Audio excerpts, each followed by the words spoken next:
So I did speak with Trey Gowdy about Flynn and about Cohen and more. Watch. Michael Cohen sentenced to 3 years. What do you make of that? It's about right. It's the low end of the guidelines. He provided information, but the Southern District did not view him as a cooperator. But again, Martha, it's the same fact pattern.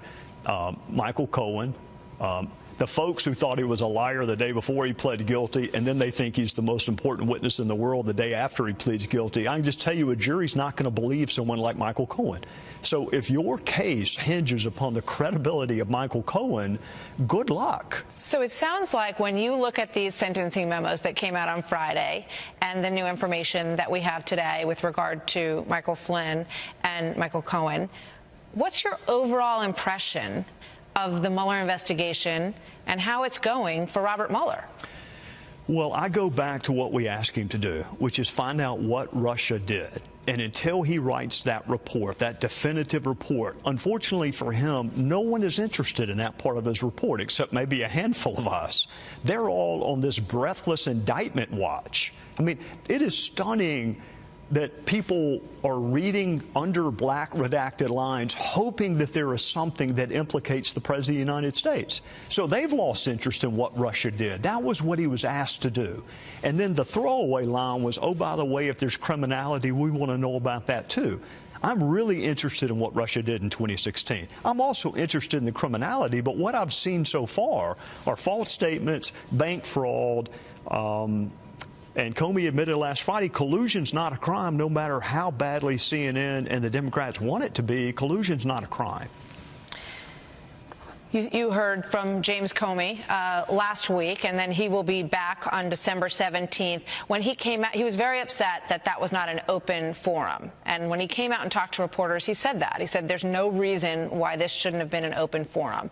He also said that the suggestion that there was FISA abuse in the initial stages of the investigation into the Trump campaign and any connection to Russia was ridiculous, absurd, I think is the word that he used. You know, Martha, I was disappointed in what he didn't remember, but I was much more disappointed in what he never knew. The head of the FBI has the campaign of a presidential candidate under investigation. He never read the initiation document, didn't know that Peter Strzok had signed it. Still to this day doesn't know that it makes reference to the Trump campaign. He just thinks it's 4 individuals, doesn't know who Christopher Steele is, doesn't know much about Bruce Orr, knows nothing about efforts to either corroborate or contradict the dossier. Doesn't agree that there's a duty to produce exculpatory information. You know, I asked him, when did you learn that the DNC was funding the Oppo research into Trump? Oh, I don't know. As if it doesn't matter. Well, if you know and you're not telling a judge, I mean, don't you think it's relevant? Hey, my political enemies are responsible for everything I'm giving you, or a third of what I'm giving you. A judge wants to know that. So Comey is one of the best I've ever seen at always being right in his mind. And it doesn't matter if he's a universe of one. When you write a book about ethics and morality, that in and of itself is a fairly high opinion of yourself thing to do.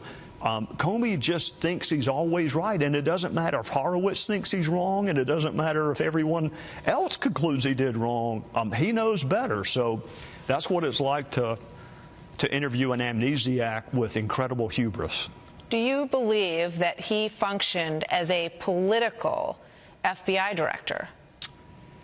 I think Jim Comey was primarily motivated by a desire to protect the brand of Jim Comey. I defended him a lot in 2016, even when it was lonely to do so. I would still defend him today if I thought he was making right decisions. But he's been so overtly partisan since he left. Not just president, but he wants people to vote Democrat. He wants a Democrat House. He's just become a political flunky. And it's the same guy in this very room that you or I in right now said the FBI doesn't give a hoot about politics.